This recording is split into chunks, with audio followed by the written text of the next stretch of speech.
Se ve la presentación bien, ¿no?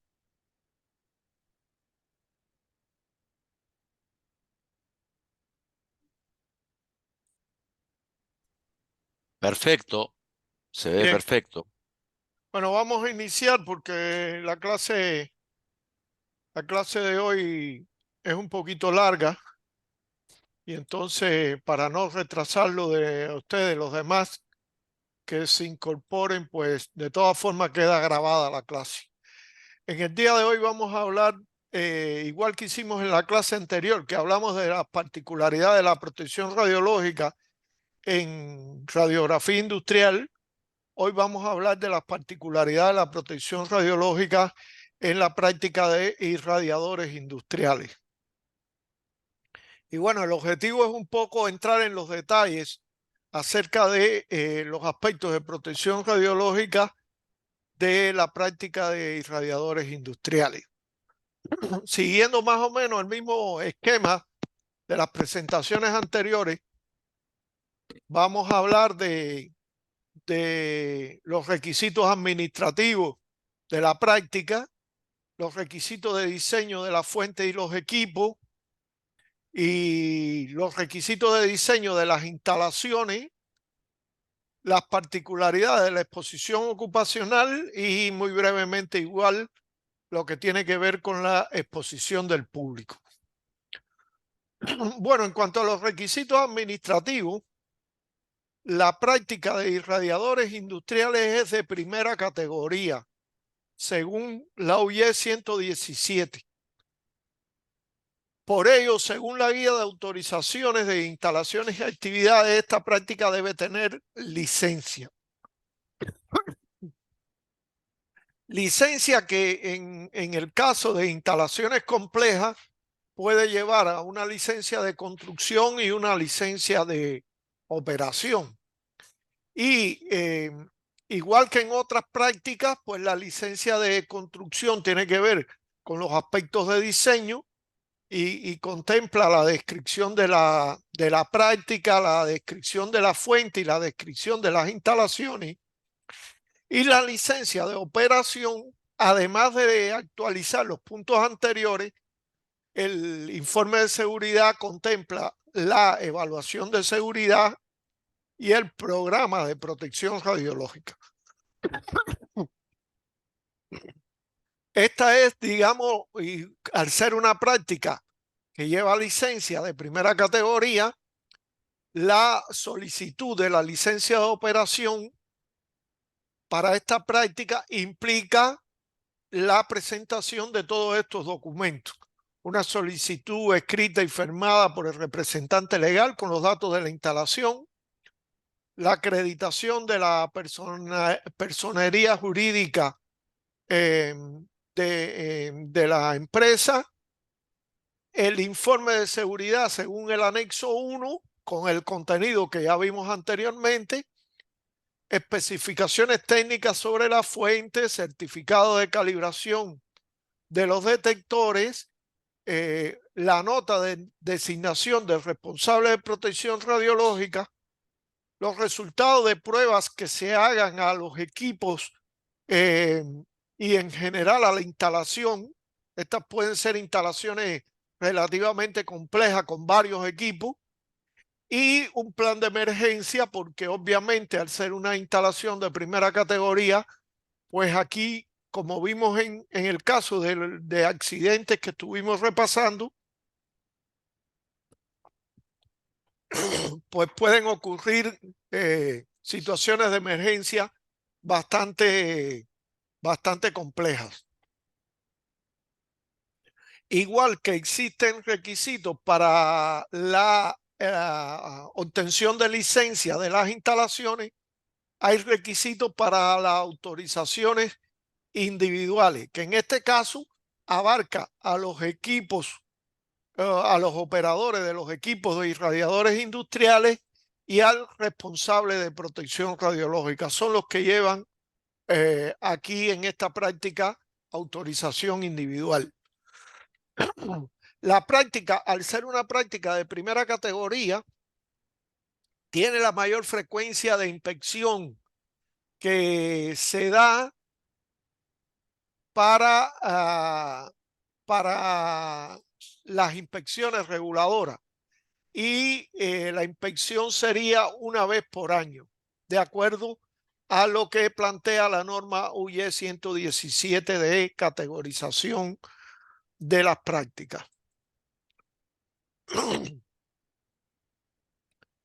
En cuanto a las autorizaciones individuales, estas deben obtenerse sobre la base de presentar una información relativa a la capacitación del solicitante, particularmente presentando un formulario de solicitud, un título de formación académica básica, que en este caso puede ser un técnico, un tecnólogo, un ingeniero, y una formación especializada que en estos casos, dadas las particularidades que tienen este tipo de instalaciones, generalmente son cursos que que se dan por parte de los propios suministradores respecto a la operación de los irradiadores como tal.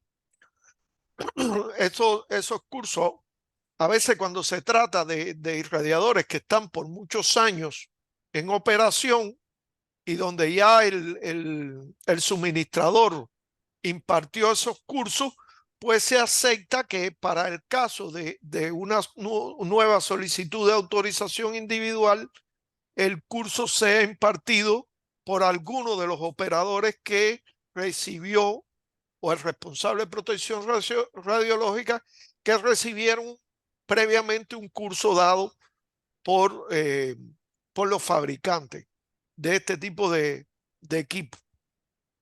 Igualmente, habría que presentar copia del documento de identidad, certificados de curso recibidos en materia de protección radiológica, que en estos casos casi obligatoriamente dentro de estos cursos de operación de los irradiadores, pues se añade un módulo de protección radiológica específico para este tipo de instalaciones, y puede eso reconocerse como el curso en materia de protección radiológica que exige la normativa del país. Igualmente, currículo vitae y otros documentos que puedan ser oportunos respecto a cursos impartidos por el Organismo Internacional de Energía Atómica, cursos que se imparten también online, entrenamientos, etcétera.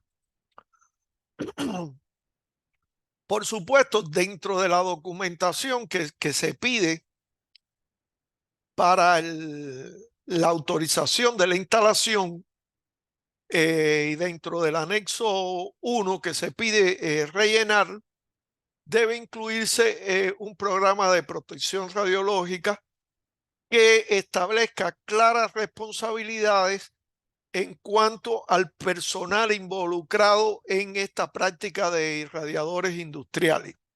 Hay algunos documentos del OIA, como este SCG número 8, que se llama Seguridad Radiológica de las instalaciones de irradiación de rayos gamma, electrones y rayos X, que da algunos requisitos específicos para este tipo de práctica, y donde se puede apreciar esta distribución de responsabilidades que se requiere definir en el caso de la práctica de irradiadores industriales. Habrá un grupo de responsabilidades muy generales que atañen, por supuesto, al titular de la autorización, al representante legal, y que tienen que ver con los aspectos más generales, fundamentalmente de proporcionar todos los recursos necesarios para que la práctica sea segura. Y después hay responsabilidades específicas del responsable de protección radiológica, que son congruentes con las responsabilidades generales que se plantean en la norma UE 100, y que tienen que ver con elaborar e implementar el programa de protección radiológica, asegurar que los que operan las instalaciones sean solo personas autorizadas, informar al titular cualquier hecho relacionado con la seguridad que pueda ser significativo para tomar acciones correctivas, implementar el programa de vigilancia radiológica individual de los trabajadores, en este caso de los operadores fundamentalmente,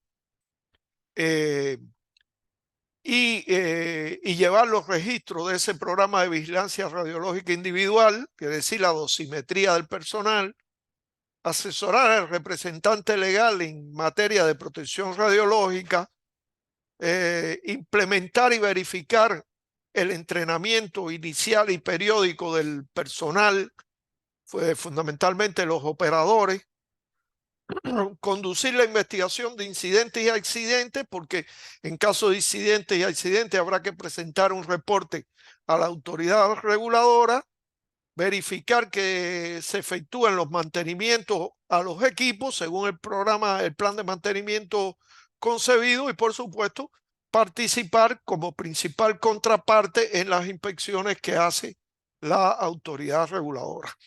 El operador, por su parte, debe tener un apropiado nivel de entrenamiento y calificación, participar en todos los entrenamientos y reentrenamientos que se programen, obtener y mantener vigente su autorización individual, usar correctamente la dosimetría que es requerida, realizar todas las mediciones requeridas según los procedimientos de operación que tenga el irradiador, verificar que se mantengan operativos todos los sistemas de seguridad considerados en el diseño de la instalación y reportar al RPR si hay alguna anomalía en cuanto al funcionamiento de los sistemas de seguridad. Recuerden ustedes que en el accidente que vimos en la práctica de radiografía industrial, uno de las principales problemas que llevaron al accidente era que los sistemas de seguridad fueron cayendo en desuso o estaban fuera de servicio y se siguió operando sin ningún tipo de reparo. Eso es muy importante. Detener y notificar cualquier práctica insegura. Esto es muy importante porque en esta práctica, por ejemplo, en el acarreo de los materiales que van a ser irradiados, a veces son volúmenes en instalaciones grandes, son volúmenes grandes de gran peso, y en el acarreo de esos materiales se emplean trabajadores que no son como tal trabajadores de la instalación, sino que son miembros del público, y estas personas, por no tener una capacitación adecuada, pueden a veces cometer algunas prácticas inseguras. Lo más común es querer entrar por el propio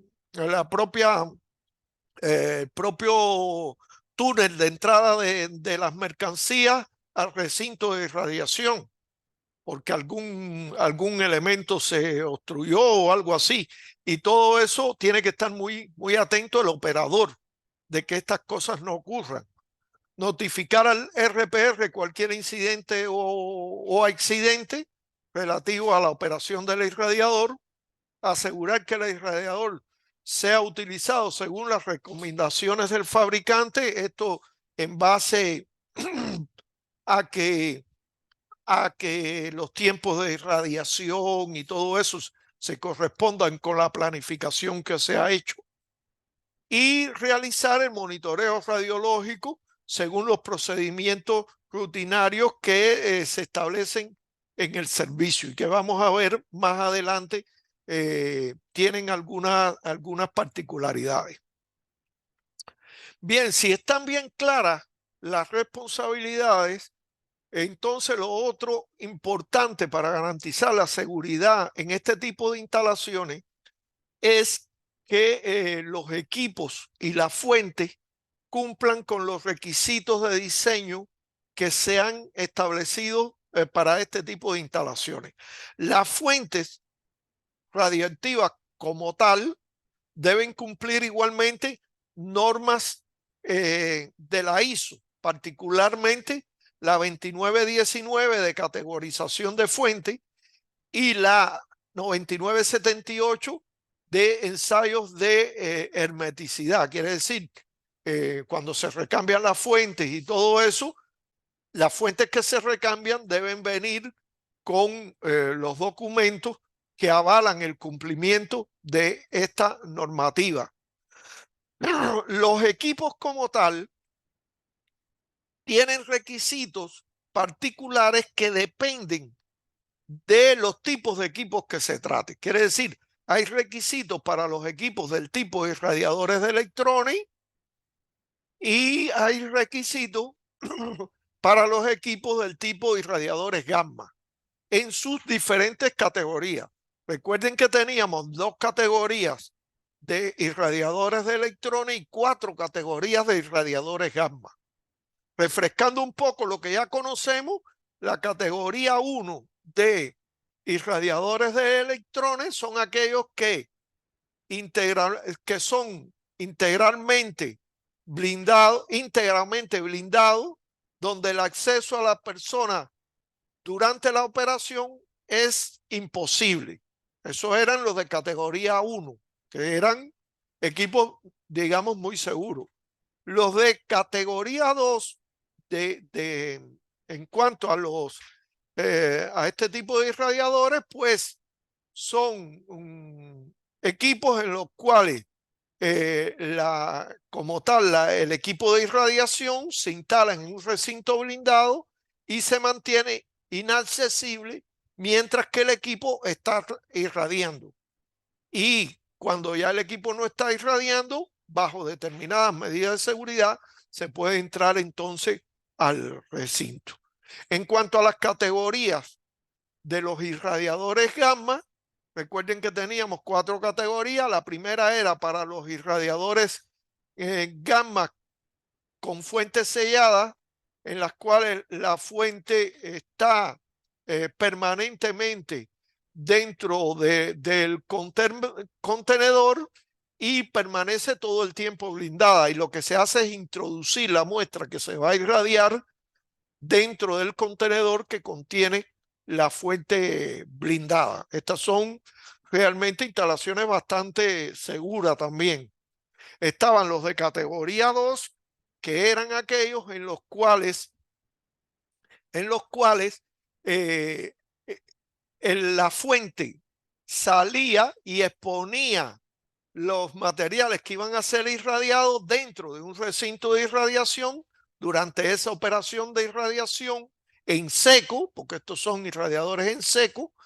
Pues durante esa operación de irradiación, el acceso al búnker no se puede acceder al búnker, obviamente, y todo eso se controla mediante un panel de control en el exterior del búnker donde está instalada la fuente.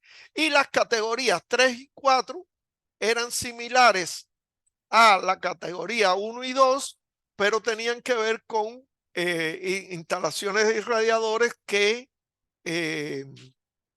el blindaje son las piscinas de agua en las cuales se almacenan las fuentes. La categoría 3 era cuando el material que se iba a irradiar se bajaba hasta la fuente que está ubicada dentro de la piscina, pero la fuente no salía nunca de la piscina.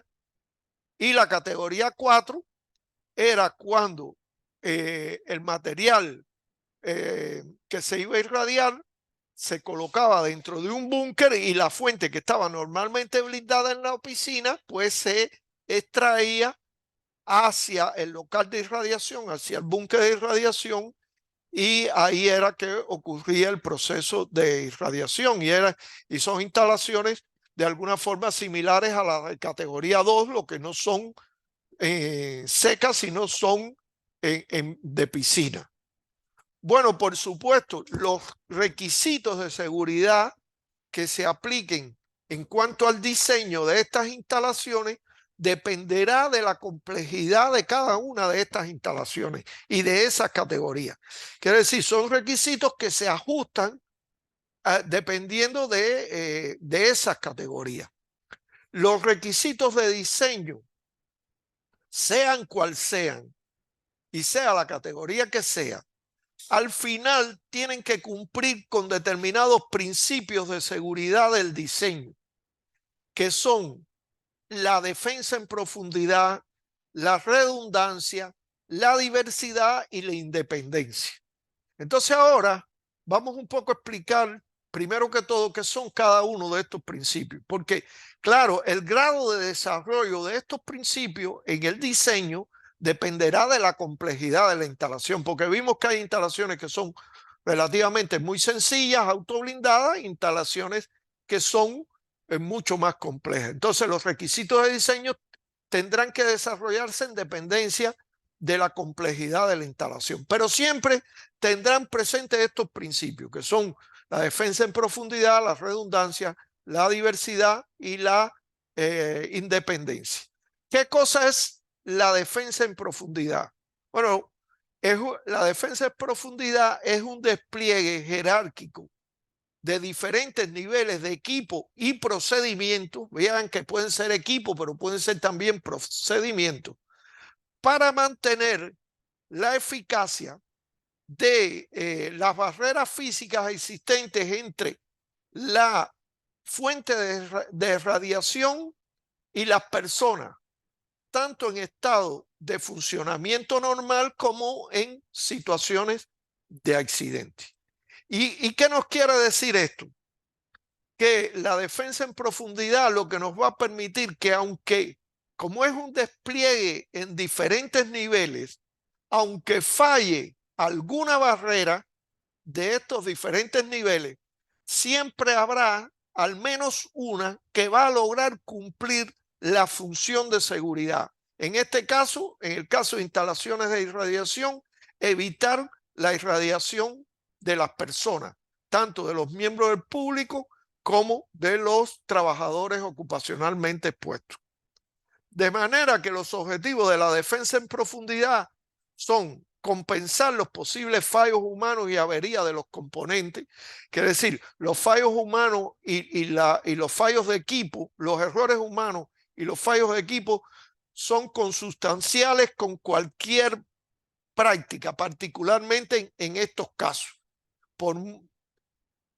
Por determinadas razones siempre podrán ocurrir siempre algunos fallos de equipo o errores humanos. Fallos de equipo, por ejemplo, que la fuente se quede atascada y que no baje a la piscina. Error humano, que alguien intente entrar por el corredor de entrada de los materiales a irradiar.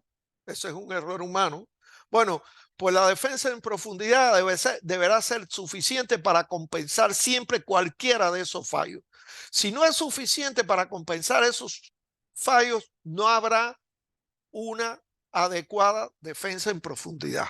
El segundo objetivo es mantener la eficacia de las barreras, evitando daños a la instalación y a las propias barreras. Quiere decir, si alguna barrera fallara, pues al final la eficacia del conjunto de barreras tiene que mantenerse. Y el tercer objetivo, el más general, es proteger al público y al medio ambiente en caso de daños de estas barreras, de las barreras que están diseñadas. Quiere decir, las barreras nunca van a ser 100% seguras. Y entonces, si hay suficiente defensa en profundidad, pues será posible lograr siempre proteger al público, a los trabajadores y al medio ambiente adecuadamente. Quiere decir que el principio de defensa en profundidad es algo que en el diseño de estos irradiadores hay que, en primer lugar, siempre tener presente. Después está el principio que tiene que ver con la redundancia. ¿Y qué cosa es la redundancia? Es la existencia de estructuras, sistemas y componentes alternativos, ya sean idénticos o distintos, de forma que cualquier estructura, sistema o componente pueda cumplir la función requerida con independencia de que los demás estén funcionando o hayan fallado. Esto, la redundancia presupone de que además de que haya defensa en profundidad, la cantidad de defensa sea suficiente, de manera que una sola de las defensas sea capaz de cumplir la función de seguridad. En este caso, que las personas no resulten irradiadas. Esa es la función de seguridad. En este tipo de instalaciones, ¿qué medidas de seguridad son ejemplo de redundancia? Por ejemplo, una medida de seguridad que sirve para evitar que los equipos, que las personas se irradien, son las señales lumínicas. ¿Y qué es la redundancia? Pues sería, por ejemplo, que exista señal lumínica tanto en el panel de control como en la puerta de entrada del recinto de irradiación. De manera que si al menos usted ve la del panel de control, ya se cumple la función porque usted no entraría. Pero si por alguna razón falla la del panel de control, deja de funcionar por alguna razón, pues como esa tiene redundancia en una segunda señalización, pues entonces se cumpliría las funciones de seguridad. Esta sería una redundancia de las que en ingeniería se conoce como 1 en 2. Quiere decir, son 2 y al menos una debe funcionar. Hay otras tecnologías más complejas, por ejemplo, las centrales nucleares, donde se pide una redundancia mayor. Por ejemplo, 1 en 3. Es común que en las centrales nucleares los sistemas de seguridad estén triplicados, no duplicados, sino triplicados. Y solo el funcionamiento de uno de esos sistemas de seguridad garantiza el cumplimiento de la función de seguridad. Pero bueno, aquí en este tipo de instalaciones, una redundancia 1 en 2 puede ser perfectamente aceptado. El otro elemento importante que debe cumplir la seguridad en este tipo de instalaciones es la diversidad, la función de la diversidad. ¿Qué cosa es la diversidad? Es la presencia de 2 o más sistemas o componentes diferentes. Por supuesto, son redundantes también, porque al ser más de uno ya son redundantes, pero diferentes para ejecutar una función determinada, las cuales tienen diferentes atributos a fin de reducir la probabilidad de fallo causa común, incluyendo un fallo modo común. ¿Cuál es el ejemplo de este tipo de sistemas en esta instalación? Bueno, la señal lumínica que indica en el panel de control que el equipo está irradiando y, por ejemplo, la señal sonora que en el propio panel de control o en el panel de control o en el como tal dentro de la sala del irradiador se emite cuando el irradiador está irradiando, de manera que si una persona, si por alguna causa determinada la señal lumínica deja de funcionar, pues la otra señal, la señal sonora, que pudiera estar acoplada a una fuente de energía o algo así diferente a la señal lumínica, pues entonces daría la alerta de que el equipo está irradiando. Eso es diversidad. También es diversidad otros tipos de sistemas que se utilizan, como por ejemplo la existencia de un monitor de radiaciones estacionario dentro de la sala que dé una señal sonora o lumínica. También puede ser una medida de diversidad. Y por último, la independencia tiene que ver con la presencia de dos o más sistemas o componentes independientes, que por supuesto también son redundantes, para ejecutar una función de seguridad determinada, los cuales actúan siguiendo principios físicos diferentes, incluso principios físicos que deben ser diferentes y que están convenientemente separados en cuanto a lugares en que se ubican. Por ejemplo, aquí tendríamos la señal lumínica en el panel de control del equipo y la señal de un monitor estacionario ubicado en un local diferente a esta señal, a este local donde está ubicado el panel de control. ¿Y por qué tiene que ser separado físicamente? Bueno, porque aquí se está previendo en esta filosofía de seguridad el hecho de que por algún motivo la medida de seguridad que está en el panel de control quede inhabilitada. Por ejemplo, el operador no pueda acceder al panel de control y la otra medida de seguridad que está ubicada en otro lugar brinde las garantías de seguridad suficientes para que la persona no resulte irradiada. Vean aquí un monitor de radiación con señal lumínica y sonora que está dentro del búnker y aquí la señal lumínica, por ejemplo, que está fuera. También pudiera ser algún otro sistema mecánico que funcione mecánicamente con un principio diferente a estos, tanto esta señal luminosa como esta señal de radiación, que dé indicio de que la fuente está expuesta. Por ejemplo, pues en los irradiadores suele colocarse sistemas que mecánicamente muestran cuando la fuente está irradiando y cuando la fuente no está irradiando. Recuerden que que era uno de los sistemas que estaba inhabilitado en el caso del irradiador que vimos el accidente en El Salvador.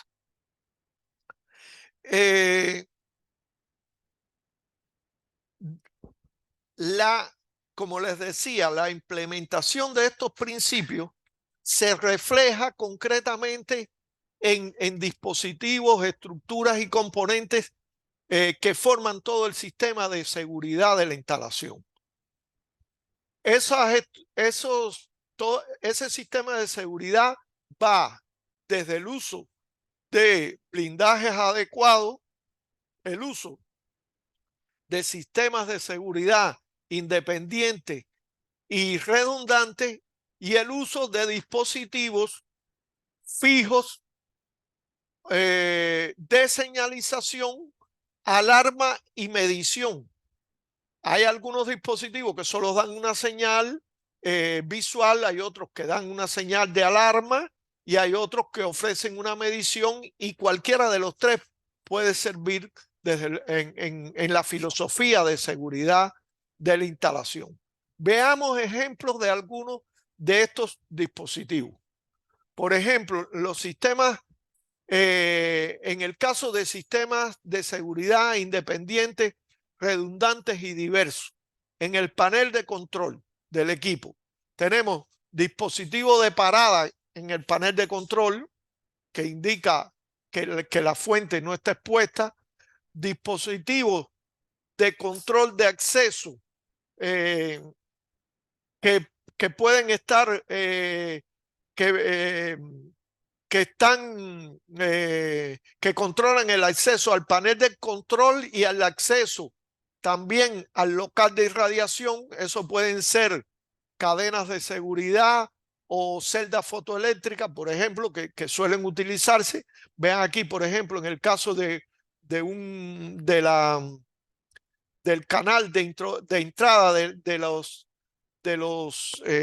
medios, de los materiales que van a ser irradiados, pues se pone un dispositivo de celda fotoeléctrica de manera que que se pueda controlar cuando están entrando los materiales y cuando no están entrando. Pueden ser dispositivos de enclavamiento en la puerta. Los enclavamientos en la puerta pueden ser switch. Por ejemplo, aquí hay un ejemplo de un switch conectado a la puerta, pero pueden ser igualmente sistemas de celda fotoeléctrica en la puerta. En algunos diseños hay como unos sistemas de pozo que están colocados en la entrada del búnker del irradiador, de manera que cuando una persona pisa ese pozo, pues se envía una señal y la fuente se retrae inmediatamente a la posición de no irradiación. Y bueno, hay otros dispositivos que son incluso muy sensibles para evitar determinados eventos bastante improbables, pero que en algunos países tienen una probabilidad pues que puede ser significativa, como son los detectores sísmicos que pueden actuar rápidamente en caso de que se dé un evento sísmico que pudiera dejar dañada, digamos, la instalación del mecanismo de retracción de la fuente, ¿no? Que como sabemos, estas fuentes son bastante pesadas y dañar ese mecanismo pues puede significar después una avería importante porque complejiza mucho la realización de planes de emergencia. De manera que podemos tener dispositivos bastante diversos. Por ejemplo, de señales de alarma en el panel de control, por ejemplo, de señalización y alarma, podemos tener alarma en el panel de control, señales de alarma en la puerta del búnker y monitores fijos de radiación con sistemas de alarma que permitan detectar que la fuente está expuesta. Vean aquí algunas soluciones de esas señales de alarma que pueden estar en varios lugares de la instalación. Y bueno, sistemas de medición que pueden servir también dentro de toda la filosofía de seguridad. Tenemos sistemas de control de nivel de agua de la piscina, porque recuerden que el nivel de agua de la piscina en el caso de los irradiadores con fuente es una indicación muy importante de deterioro del blindaje. Si baja el nivel de agua en la piscina, se deterioran las condiciones de blindaje dentro del búnker. Sensor de temperatura y de altas temperaturas y sensores de humo que pueden servir para detectar un eventual evento de un incendio dentro del búnker y actuar en correspondencia para evitar que la fuente se dañe. Dispositivos de parada de emergencia que pueden estar también incluidos dentro de la sala de irradiación, que tengan señalización de medición y que de alguna forma te indiquen que cuando el nivel de radiación en el búnker alcanza una determinada tasa de dosis, pues usted puede accionar ese dispositivo de parada y enviar la fuente a la posición de máximo blindaje. Y por supuesto, monitores fijos de radiación que pueden, que simplemente brindan una medida. Estos requieren de la acción humana. Son los monitores en sí, por sí mismos no ofrecen seguridad, sino que necesita que las personas vean lo que miden esos monitores y tomen una actuación en correspondencia con los niveles de radiación que ellos muestran, ¿no? Bueno, como ustedes ven, la filosofía de seguridad en este tipo de instalaciones puede ser sencilla, puede ser mucho más compleja, pero siempre velando estos principios de seguridad. La defensa en profundidad, la redundancia, la diversidad y la independencia de las medidas de seguridad que se dicten. Otro aspecto importante para garantizar la seguridad de estas instalaciones es en el diseño, es lo que tiene que ver con el blindaje. Quiere decir, estas son instalaciones que igualmente requieren que se realice un cálculo de blindaje para verificar que las condiciones de irradiación, tanto de los trabajadores como de los miembros del público, son adecuadas y no se van a sobrepasar determinados límites y restricciones de dosis. ¿Cómo se hace un cálculo de blindaje en este tipo de instalaciones? Bueno, depende igual mucho del diseño de la instalación. Hay algunas de estas instalaciones, ustedes recordarán que la fuente lo que hace es la fuente de radiación, sea un equipo o un equipo generador de radiación, o sea, una fuente gamma, lo que emite es un haz de radiación. Y en otros casos, la fuente lo que hace es que queda expuesta totalmente porque la tecnología de irradiación en sí mismo se basa en irradiar homogéneamente todos los materiales que van a ser irradiados y que están alrededor de la fuente.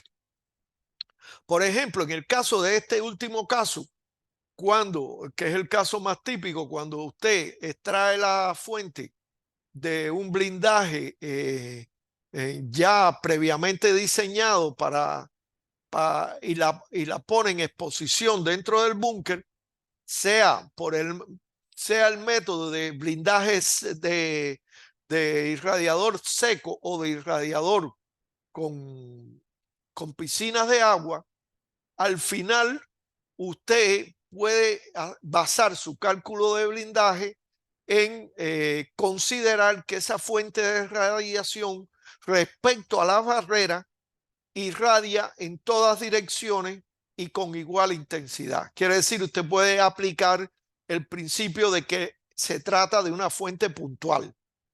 Y en esos casos se puede utilizar una metodología general de cálculo de blindaje que implica en primer lugar el establecimiento de un valor de dosis de diseño o de dosis o de restricción de dosis para el área que usted va a proteger. Ese valor puede ser para un área ocupada por público o para un área ocupada por un trabajador. Y en tal sentido, ese valor P de restricción de diseño puede ser mayor o puede ser menor, porque sabemos que los límites de dosis para trabajadores son mucho más altos que los límites de dosis para público. Después de eso, usted debe estimar la dosis que habría en el punto que usted va a proteger, considerando que no existe ningún blindaje.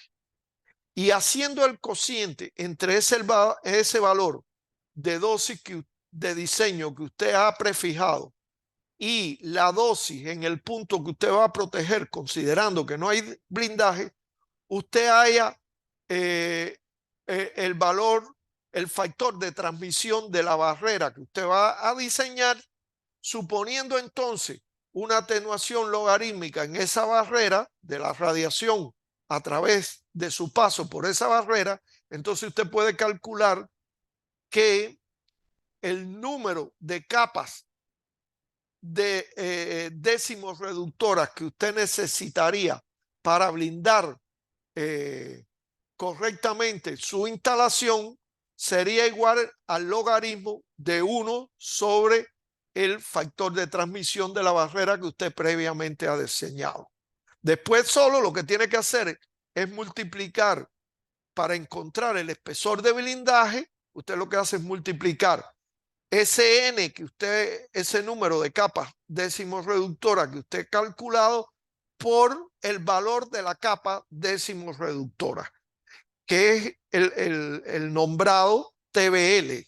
Y ese TBL se encuentra tabulado en la bibliografía y no depende nada más que del material que usted va a utilizar como blindaje y de la energía de la radiación que usted quiere blindar. Que en este caso, por ejemplo, si fuera un irradiador gamma, de radiación gamma, dependería, sabemos que esa energía depende de la energía promedio de la fuente radiactiva que genera esa radiación gamma. Por ejemplo, si es cobalto, sabemos que la energía promedio del cobalto es 1.25 MEF y por tanto esa sería el valor de energía al cual usted tendría que buscar el espesor de la capa décimo reductora, repito, considerando el tipo de material. Una cosa es acero, otra cosa es plomo y otra cosa es concreto. Y otra cosa es tierra compactada, porque cualquier cosa puede servir como blindaje. Simplemente que el valor de TBL es diferente porque mientras mayor es la densidad del material que usted utilice como blindaje, menor es el valor del TBL, de la capa décimo reductora que usted necesita para blindar. Entonces, eso es lo que hace cualquier metodología que se vaya a utilizar para cálculo de blindaje. Aquí hay en esta diapositiva una tabla que precisamente correlaciona las densidades de los materiales, su número atómico y también un costo relativo en cuanto a el hormigón que se toma como costo 1. Quiere decir, estos costos son relativos al hormigón, que es de hecho el material más utilizado para el blindaje. Vean que un hormigón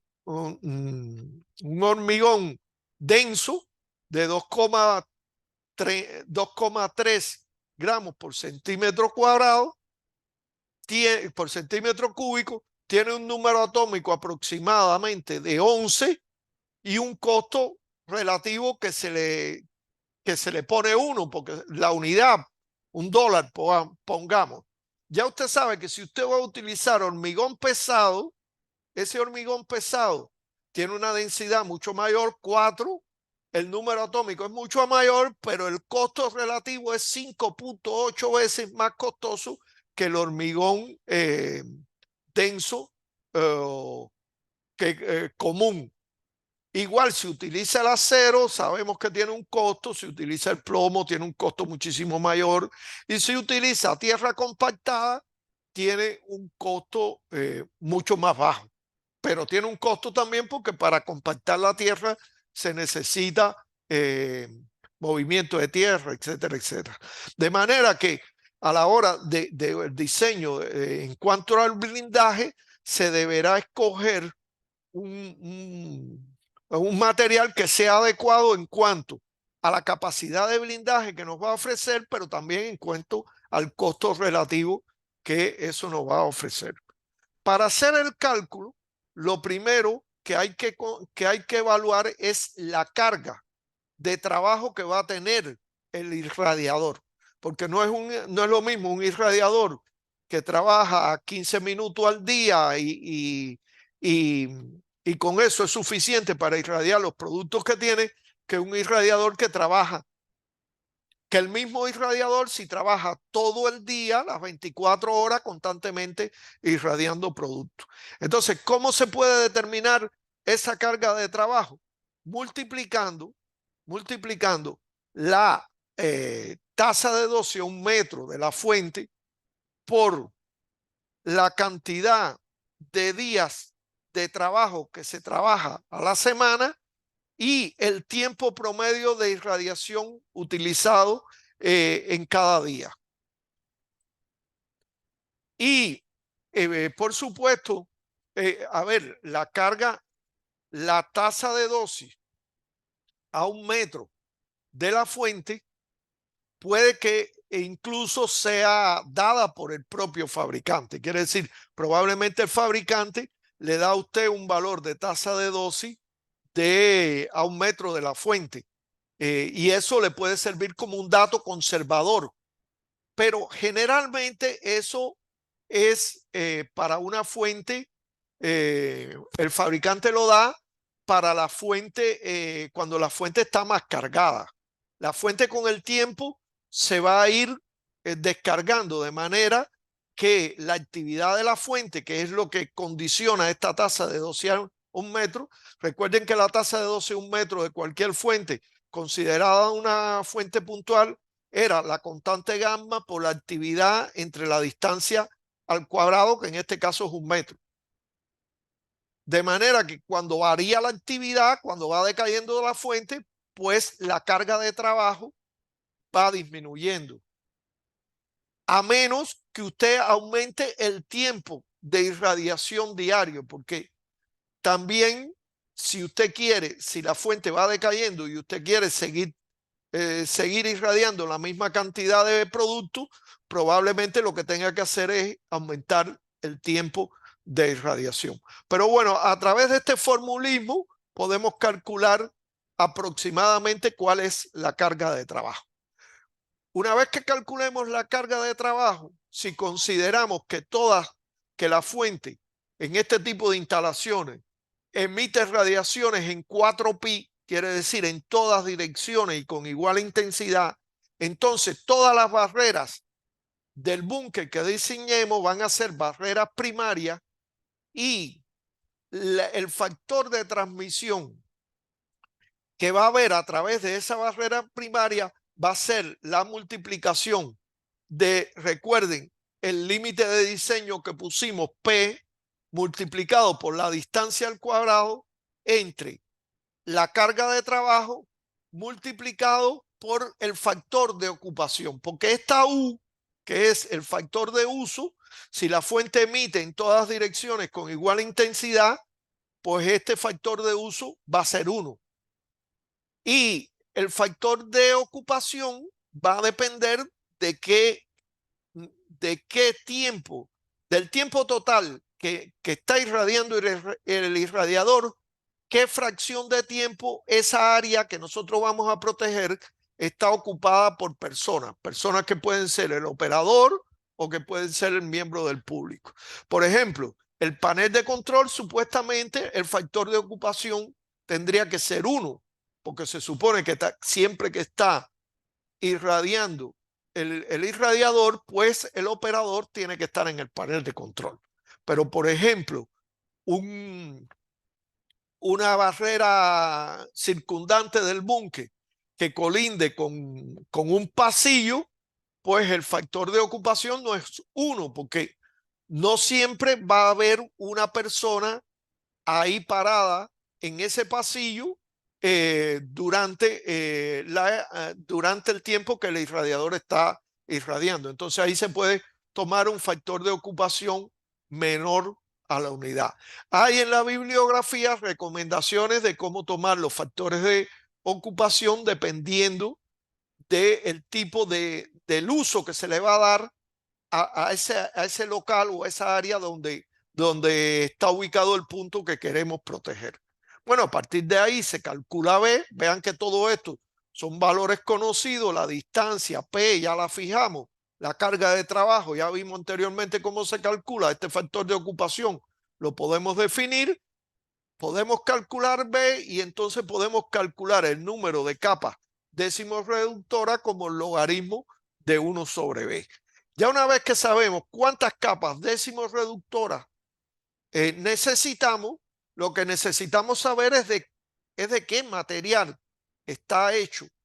Va a ser nuestro blindaje y cuál es la energía de la radiación que tiene la fuente que nosotros vamos a utilizar. Por ejemplo, si nosotros sabemos que la fuente nuestra es de cobalto y que nuestro material de blindaje va a ser concreto, pues la bibliografía dice que para concreto, con la energía de cobalto, el TBL, la capa décimo reductora, tiene un valor de 21,8 centímetros. Con lo cual lo que tenemos es que multiplicar este N que calculamos como 1 sobre B por los 21,8 centímetros, que dice que es el valor de la capa décimo reductora. Quiere decir, el cálculo de blindaje es generalmente bastante sencillo, lo cual no quiere decir que no sea necesario hacerlo. Al contrario, es muy necesario hacerlo. Y además, los resultados a veces arrojan que para este tipo de instalaciones se requieren espesores de blindaje muy grandes, porque si se quiere usar la instalación intensamente, pues lógicamente la carga de trabajo va a ser elevada en este tipo de instalaciones. Recuerden que en general los materiales hay que dar para irradiarlos con los objetivos que ya vimos en la primera clase de irradiación, pues hay que darle dosis del orden de los kilogray, de los miles de Gray.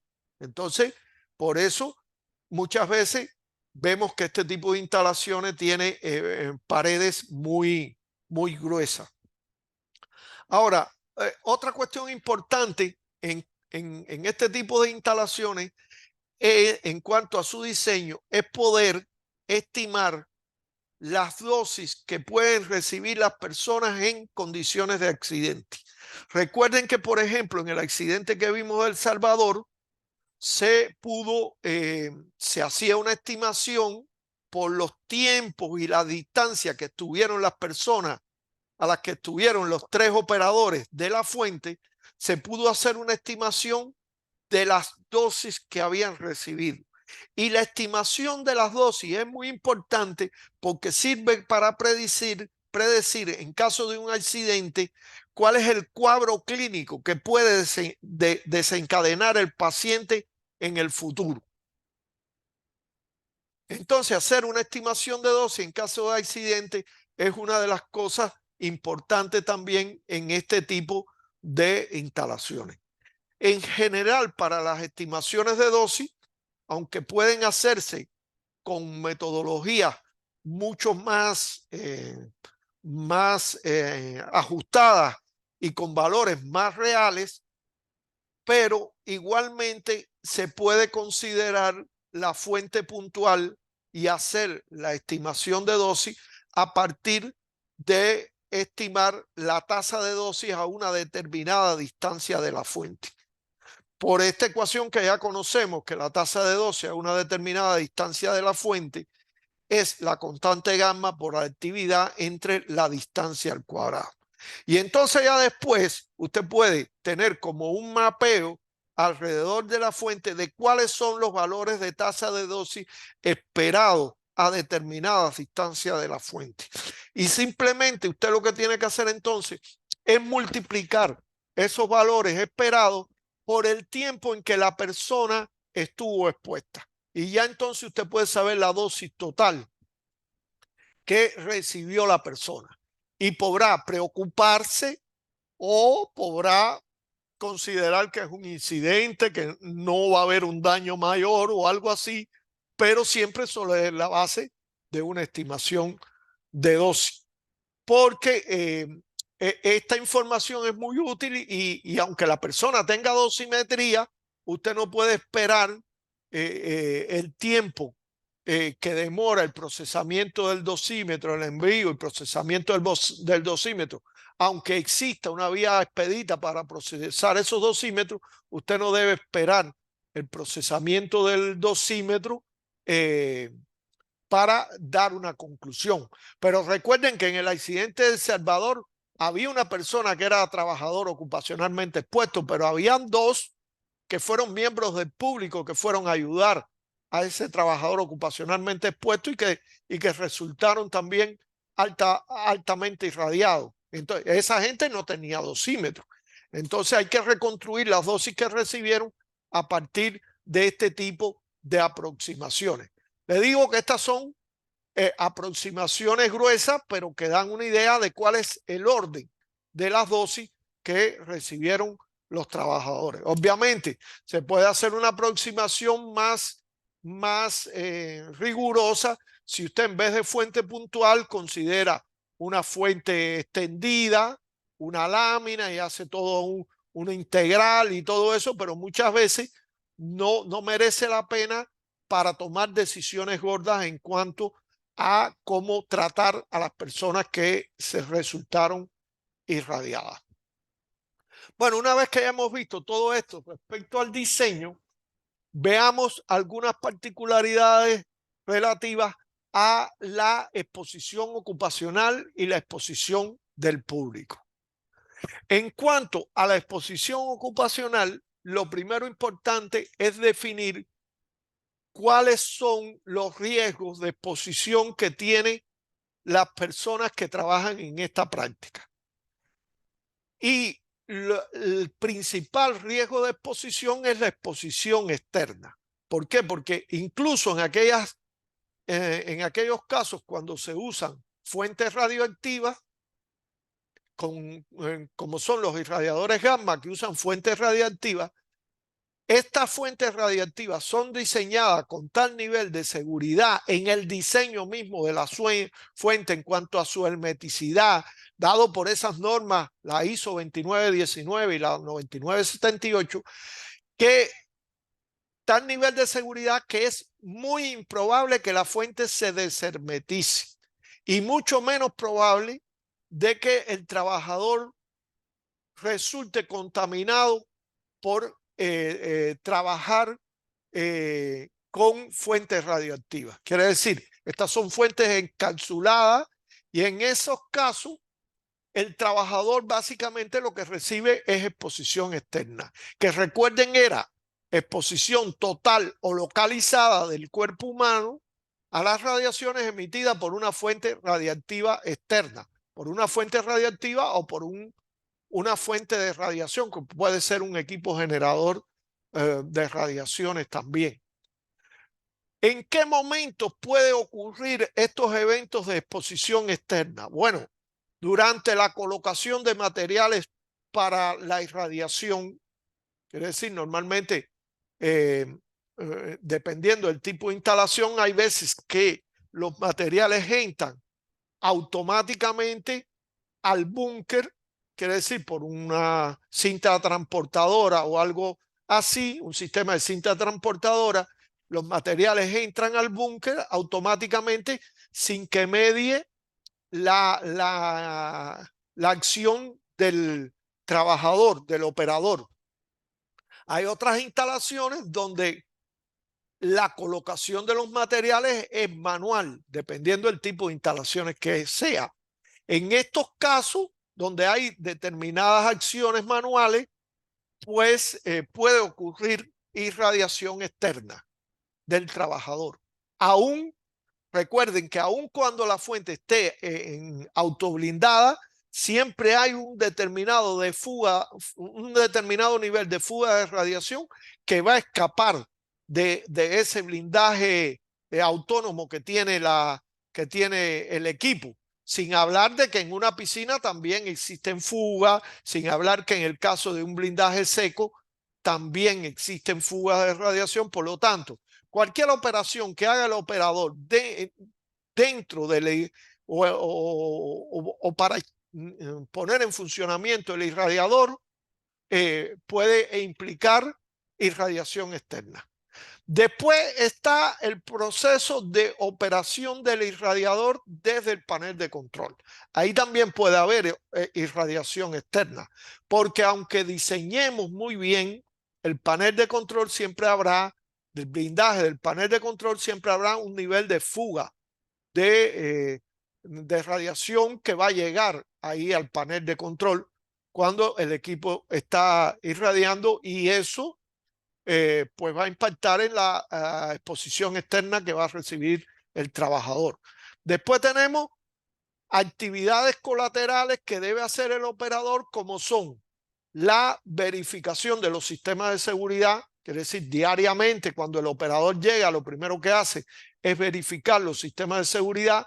Para eso debe entrar al búnker, revisar los sistemas de seguridad y recibe algún nivel de exposición externa por esas actividades. Trabajo de mantenimiento de equipos o los propios sistemas de seguridad también reportan algún tipo de exposición externa al trabajador. Y la propia extracción de los materiales ya después que fueron irradiados también reporta un nivel de exposición externa al trabajador. Quiere decir que en todas estas operaciones y algunas otras, el trabajador recibe exposición externa. Y ante todo esto, ¿cuál es la forma que tenemos para reducir esa exposición externa? Bueno, los socorridos, palabra, distancia, tiempo y blindaje, que en protección radiológica son, digamos, los caballos de batalla de la protección radiológica. Distancia es, mientras más distancia usted esté de la fuente, menor va a ser el nivel de exposición externa que usted va a tener.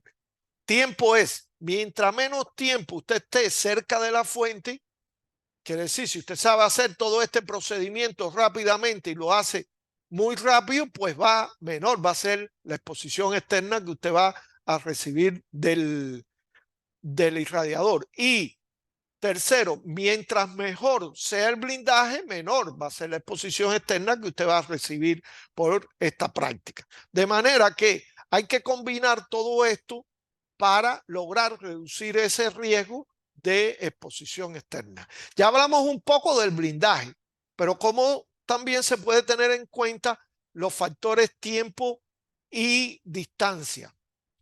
Bueno, el factor distancia y tiempo, en primer lugar, se tiene en cuenta con una adecuada delimitación de zona dentro de la instalación. Recordemos que debemos delimitar, según la norma, una zona controlada y una zona supervisada. Cuando usted delimita la zona controlada, recuerden que la zona controlada era toda zona delimitada en la que se exigen o se podrían exigir medidas de protección y seguridad específicas con el objetivo de controlar las exposiciones, tanto en condiciones normales de trabajo como para prevenir exposiciones accidentales o limitar el alcance de esas exposiciones. ¿Y cuáles serían en el caso de un irradiador la zona controlada? Bueno, el búnker, por ejemplo, en una instalación como esta, sería el propio búnker donde está el portafuente y la fuente, el local como tal del búnker y las entradas que puede tener el búnker tanto de personas a través de la puerta de acceso de personas como la que no se ve acá atrás, que es la entrada de los materiales de irradiación a través del túnel de entrada de materiales de irradiación. Quiere decir, esas serían las zonas controladas en una instalación de este tipo.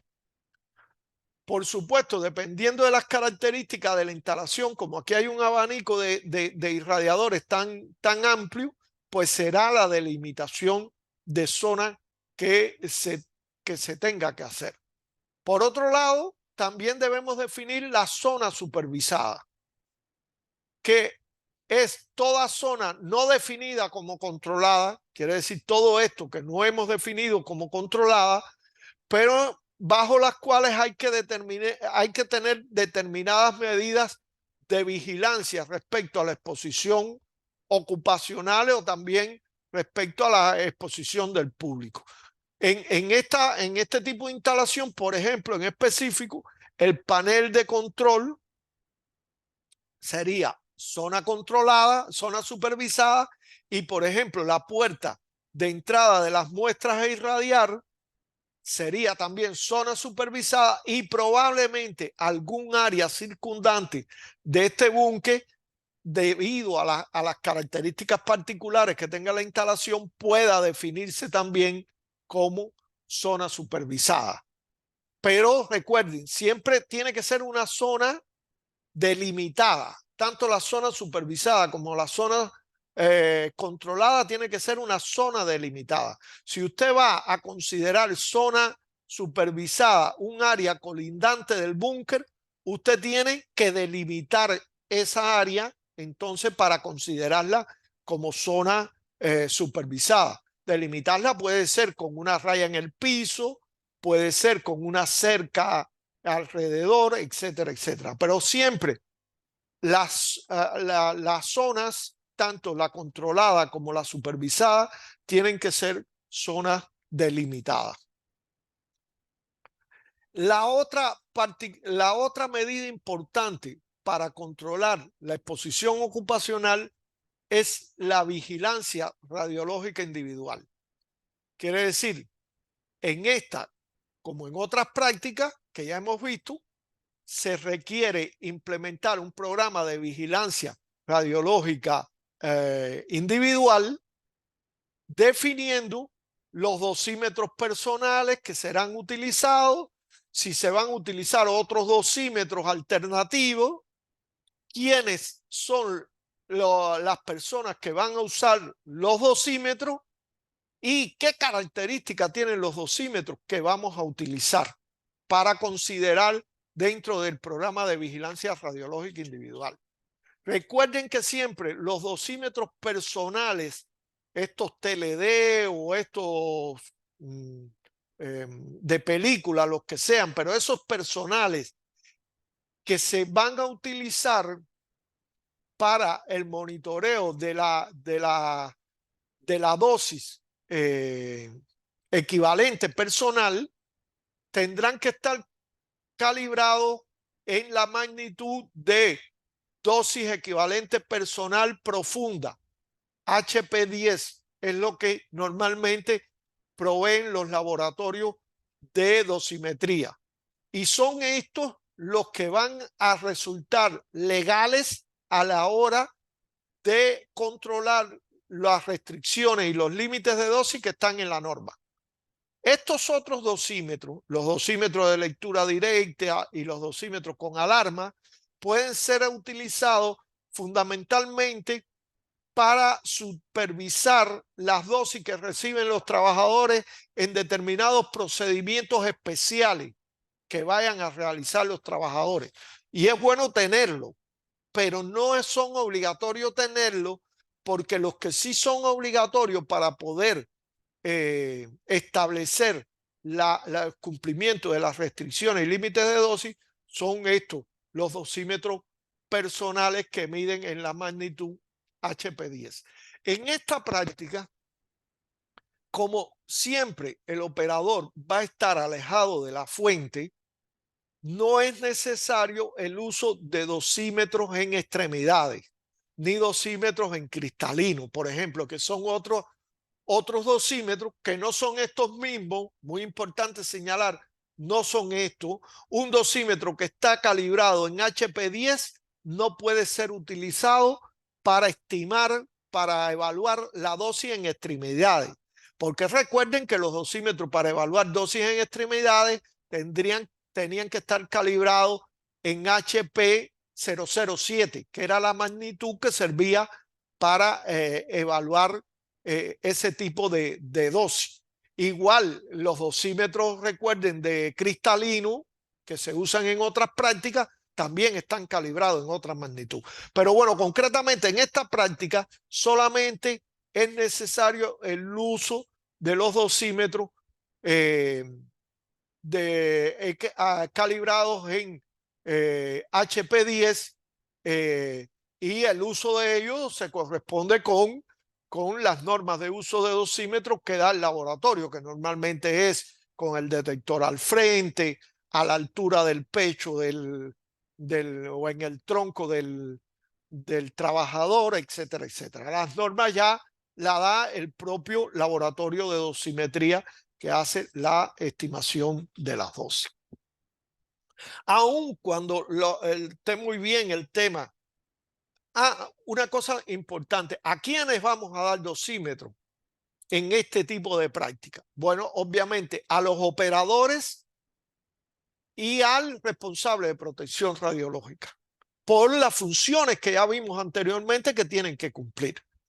Aquí, eventualmente, si viene alguien a hacer un trabajo de mantenimiento de la empresa suministradora o algo así, pudiera tener dosímetros, pero en la rutina, los dosímetros aquí van al operador y al responsable de protección radiológica. Ahora, por muy bien que sea nuestro programa de monitoreo individual, eso no es suficiente. Y es importante tener también un programa de monitoreo radiológico de zona o monitoreo radiológico de área. El monitoreo radiológico de zona está dirigido a verificar niveles de tasa de dosis en determinadas condiciones. En esta práctica, lo que haríamos es medición y comprobación de los niveles de tasa de dosis en el límite de la zona controlada, y lo haríamos básicamente antes de entrar en operación este tipo de instalaciones y con una periodicidad bastante laxa que puede ser, por ejemplo, mensual o anual, porque siempre que no cambien las condiciones alrededor de la instalación, pues es difícil que se deteriore el blindaje cuando se trata de blindaje estructurales. Entonces, por eso se hace con una frecuencia bastante laxa el monitoreo, porque en estos casos el monitoreo alrededor de la zona controlada difícilmente se ve afectado. Mucho más preocupante es el monitoreo que es necesario hacer diariamente al inicio de los trabajos y después de cada operación de irradiación antes de entrar al búnker. Este ya es un monitoreo que lo que está previendo es que pueda ocurrir algún evento por el cual la fuente no quede debidamente blindada en la instalación, en las instalaciones estas donde la fuente debe moverse, ¿no? Donde debe moverse durante los procesos de irradiación. Entonces, por eso este tipo de monitoreo, aunque sigue siendo monitoreo radiológico de zona, tiene otro objetivo. Tiene un objetivo de prevención de potenciales accidentes y de replicar de forma independiente y redundante. Vean que aquí estamos aplicando los principios que vimos, redundante, la señal de un monitor que por diseño está colocado aquí dentro del búnker. Quiere decir, ya ahí el monitoreo va a servir para, de forma redundante e independiente, verificar la señal que nos está dando el monitor que está dentro del búnker. En cuanto al monitoreo, al programa de monitoreo, ese que se hace con una periodicidad bastante laxa y el otro que se hace con una periodicidad muy frecuente, es importante definir bien los puntos de medición, porque el punto de medición va a darnos una información muy importante si las mediciones son similares o se mantienen similares en el tiempo. Si usted mide en diferentes puntos, cada vez que mide nunca podrá correlacionar las mediciones unas con otras. Lo otro importante es establecer la magnitud que será monitoreada.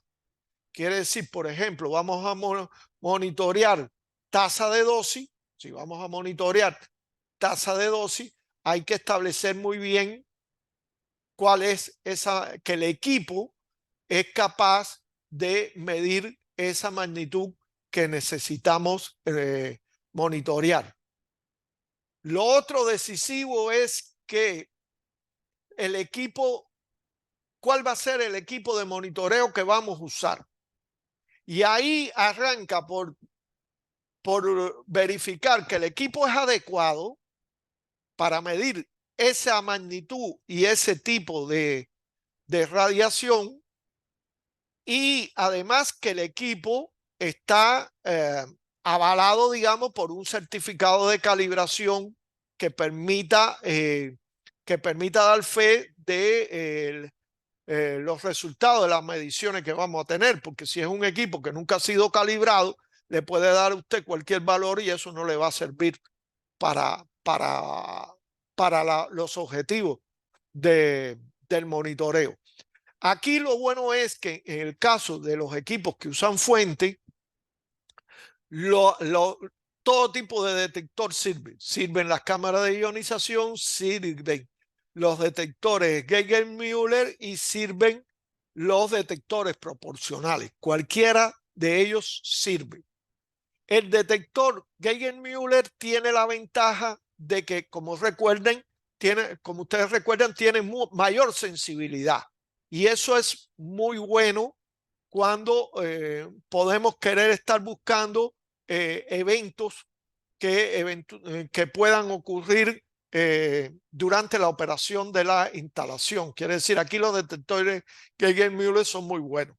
Ojo con el rango de la escala que puede medir el detector. ¿Por qué? Porque aquí las tasas de dosis pueden ser tan altas que si el rango de la escala no es adecuado, el detector simplemente señala, pero no mide.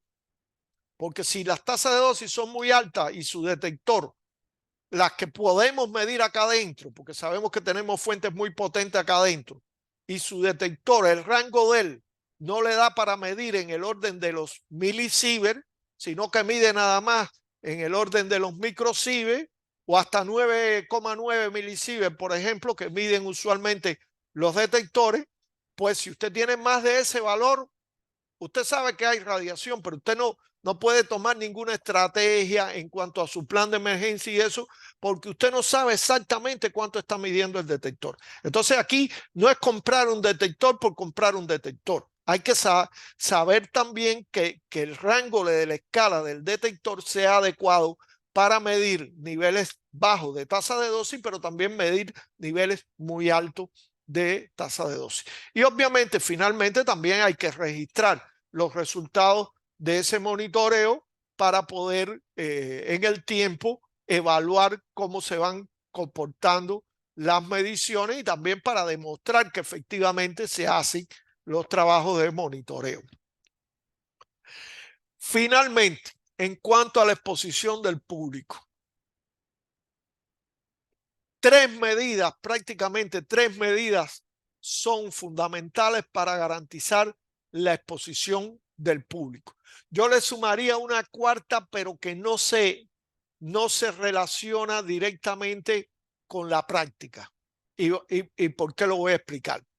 Y son tres medidas que de hecho ya las hemos visto como parte de la exposición ocupacional. Quiere decir, sirven tanto para la exposición ocupacional como para la exposición del público. La primera medida, muy importante, es los blindajes estructurales. Quiere decir, usted tiene que garantizar que en este tipo de instalaciones que requieren un blindaje muy importante, el blindaje sea adecuado para miembros del público que puedan estar en los alrededores o en locales colindantes. Recuerden que un trabajador de oficina de la empresa es un miembro del público desde el punto de vista de protección radiológica.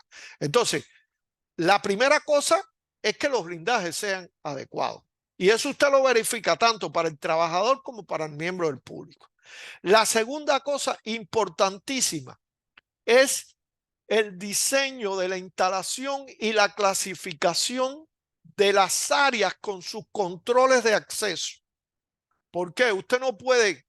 Usted tiene que diseñar muy bien su instalación para prever que la clasificación de zona controlada y zona supervisada que usted ha hecho y zona de régimen libre, que normalmente está por afuera de la zona supervisada, no sea violada por algún miembro del público. Y por eso aquí el control de acceso es fundamental. Y el control de acceso va desde el control de acceso a toda la empresa hasta el control de acceso que hay que tener allá a las instalaciones propias del irradiador. Entonces, esa es una segunda medida muy importante. Pero eso también es importante para la exposición ocupacional, la clasificación de las áreas. Entonces, por eso le digo que también es una medida que nos sirve para la exposición ocupacional y para la del público. Y la tercera medida importante es la señalización. La señalización, recuerden que también es importante para la exposición ocupacional, pero para la exposición del público es súper importante. ¿Por qué? Porque de alguna forma el trabajador sabe cuáles son las zonas aunque no estén señalizadas, pero el público no sabe cuáles son las zonas, pero tampoco a veces ni siquiera entienden la señalización. Para una persona del público, ¿qué cosa es zona controlada? Va, no sé. ¿Qué cosa es zona supervisada? No sé. Entonces aquí la señalización tiene que ser redundante, independiente y diversa también. Quiere decir, la señalización tiene que ser no pases, radiaciones, el símbolo de radiaciones ionizantes, que muchas veces el público no le dice nada, piensan que es un ventilador. La luz que dice no pases radiaciones, la señal sonora que meta un ruido de espanto para que no pase el público. Quiere decir, la señalización aquí es fundamental para los miembros del público. La cuarta medida que yo le decía, no la pongo en esta diapositiva porque no es propiamente un trabajo de la operación normal de los irradiadores. Es el control de las fuentes en los ambientes públicos. Quiere decir, ¿qué sucede cuando hay que hacer una recarga de fuente de un irradiador y se requiere transportar la fuente nueva y gestionar la fuente vieja? Quiere decir, son tareas que normalmente no las acomete el operador del irradiador, sino que la cometen determinadas empresas de servicio que se dedican a eso, tanto a la transportación como al almacenaje de las fuentes en desuso. Pero son importantísimas para el control de la exposición ocupacional, porque estas fuentes, aun cuando entran en desuso, son fuentes que no tienen una actividad adecuada para su uso en la práctica de irradiación, pero tienen una actividad súper excesiva para matar personas. Son fuentes que aun cuando se desechan, andan por los miles de Curie o los cientos de Curie.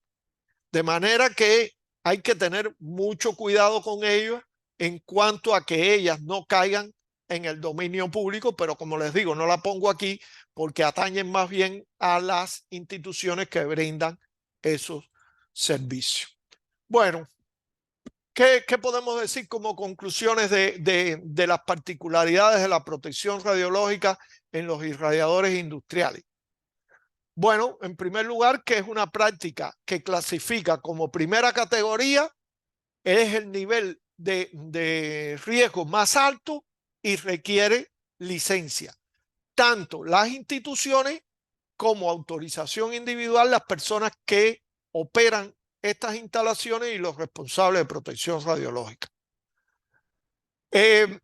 Lo segundo importante, todas las instalaciones utilizadas deben ser diseñadas velando los principios de defensa en profundidad, redundancia, diversidad e independencia, que aunque son principios generales de la seguridad, en este tipo de instalaciones que pueden ser relativamente complejas, son principios muy importantes. Ojo, hay que aplicar estos principios con unas palabras mágicas que se han puesto de moda en todos los documentos del OIA, que es un enfoque gradual, porque ya vimos que aquí hay instalaciones muy riesgosas y muy complejas, donde todos estos principios hay que aplicarlos con mayor exigencia, e instalaciones menos complejas y menos riesgosas en las cuales estos principios se pueden aplicar igual, pero no con tanta rigurosidad. Lo tercero es que en este tipo de instalaciones el control de la exposición ocupacional se basa en una clara definición de las zonas, un empleo adecuado de un programa de vigilancia radiológica de zona y un empleo adecuado de un programa de vigilancia radiológica individual. Y que en el caso de la exposición del público, estas mismas medidas de seguridad sumadas a los blindajes que se emplean para la exposición ocupacional, pues son útiles también para la exposición del público, para garantizar la exposición del público, pero haciendo los ajustes pertinentes y teniendo en cuenta las particularidades que tiene el público en cuanto a la interacción con este tipo de medidas. Y por último, que los responsables de protección radiológica de las instalaciones con irradiadores industriales deben supervisar muy bien todo el programa de protección radiológica, el cumplimiento de todas las responsabilidades definidas en ese programa, garantizar que se cumplan los procedimientos de trabajo y velar muy en particular por el funcionamiento de los diferentes sistemas y elementos de seguridad contenidos en el diseño. Porque si bien otros tipos de prácticas, la seguridad tiene mucho del componente humano, en esta práctica de irradiadores, la seguridad tiene mucho de las medidas de seguridad previstas por diseño. No es que no valga el componente humano siempre es importante, pero aquí las medidas de seguridad previstas por diseño son decisivas para garantizar la protección radiológica de los trabajadores y el público.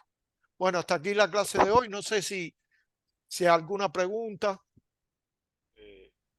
Disculpa, no sé si hay independientemente de la clase de hoy, Cruz, yo mandé un par de mails y no tuve respuesta porque incluso hoy no sabía si había clase o no.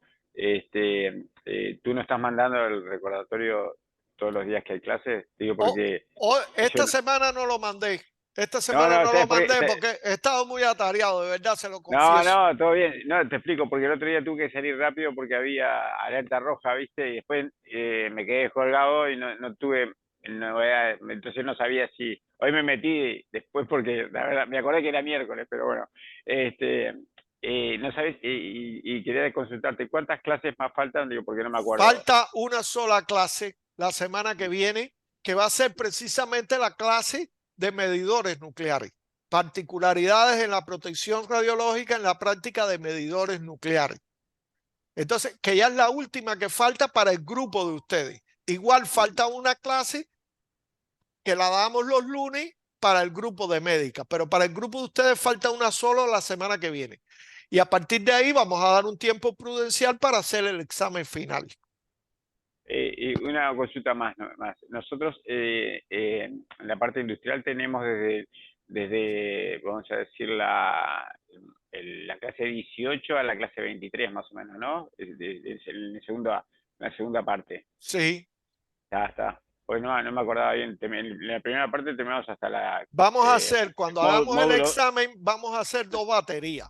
Vamos a hacer una batería para un examen para el grupo de médica y un examen para el grupo de industrial. Lo que pasa es que quiero hacerlo el mismo día para no, No, está claro. para no duplicar actividades, no quiero hacerlo el mismo día, pero va a ser igual que la vez pasada, le va a llegar a su correo electrónico el examen A los que son del grupo de industrial le va a llegar el examen de industrial, a los que son del grupo de médica le va a llegar el examen de médica.